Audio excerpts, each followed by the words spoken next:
কেন্দ্রীয় আওয়ামী লীগের নির্দেশনা উপেক্ষা করে উপজেলা নির্বাচনে মাঠে রয়েছেন বর্তমান মন্ত্রী এমপিদের স্বজনরা। এতে নির্বাচনে এমপিদের প্রভাব বিস্তারের অভিযোগ অন্য প্রার্থীদের। এদিকে দলীয় নির্দেশ না মেনে প্রার্থী হয়েছেন বিএনপির নেতারা। ঠাকুরগাঁও প্রতিনিধি ফিরোজ আমিন সরকার এবং মানিকগঞ্জ প্রতিনিধি শহীদুল ইসলাম সুজনের পাঠানো তথ্য ও চিত্রে আরও জানাচ্ছেন ইয়াসিন রানা। ওয়ালটন ফ্রিজ কিনে অনেকের মতো আপনিও হয়ে যেতে পারেন মিলেনিয়াল। সেরা পণ্যের সেরা অফার। মন্ত্রী এমপিদের সন্তান, পরিবারের সদস্য ও নিকট আত্মীয়দের উপজেলা পরিষদ নির্বাচন থেকে সরে দাঁড়ানোর নির্দেশ দেয় আওয়ামী লীগ। তবে এই নির্দেশনা আমলে নিচ্ছেন না এমপি মন্ত্রীদের স্বজনরা।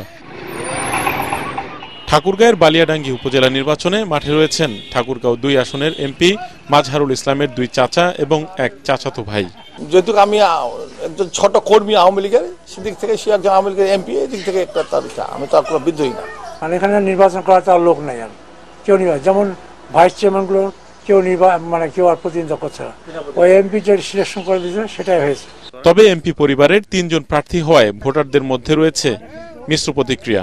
এমপি মন্ত্রীদের ভাই ভাতিজা আত্মীয় স্বজন যাতে পারবে না, জননেত্রীর কাছে আমার অনুরোধ, এটি যেন বাস্তবায়ন করেন। এমপির পরিবার কে যাচ্ছে না যাচ্ছে এটা দেখতেছি না। আমাদের কথা আছে যে ভালো মানুষটাকে আমরা ভোট দিয়ে জয়যুক্ত করব।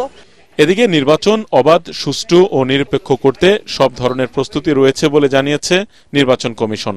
আমরা সার্বিক পরিস্থিতি অনুযায়ী নির্বাচনের যে বিষয়গুলো সবকিছু আমরা দেখভাল করছি, কোথাও এখন পর্যন্ত কোনো সমস্যা নাই। আশা করছি যে আগামী 8ই মে যে নির্বাচনটি সেটি আমরা সুষ্ঠু এবং সুন্দরভাবে অনুষ্ঠান করতে পারব।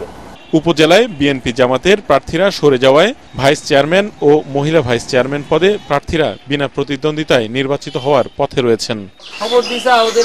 এদিকে তীব্র গরমের প্রভাব পড়েছে মানিকগঞ্জের হরিরামপুর উপজেলা নির্বাচনে। প্রতীক বরাদ্দ পাওয়ার পরও প্রার্থীদের নির্বাচনী প্রচারণা চোখে পড়ছে না। এখানে প্রতিদ্বন্দ্বিতা করছেন আওয়ামী লীগ ও বিএনপির একাধিক নেতা।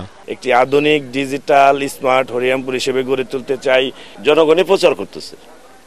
আমার আত্মবিশ্বাস, আমার খুব একটা প্রচারণা লাগার কথা না। জনগণের ভালোবাসা নিয়ে আমি শতভাগ নিশ্চিত এই নির্বাচনে আমি বিজয়ী হতে পারবো। দলীয় সিদ্ধান্তের বাইরে নির্বাচনে অংশ নেওয়ায় বিএনপির প্রার্থীদের বিরুদ্ধে ঝাড়ু মিছিল করেছে স্থানীয় বিএনপি কর্মীরা। Bureau report, ATN Bangla.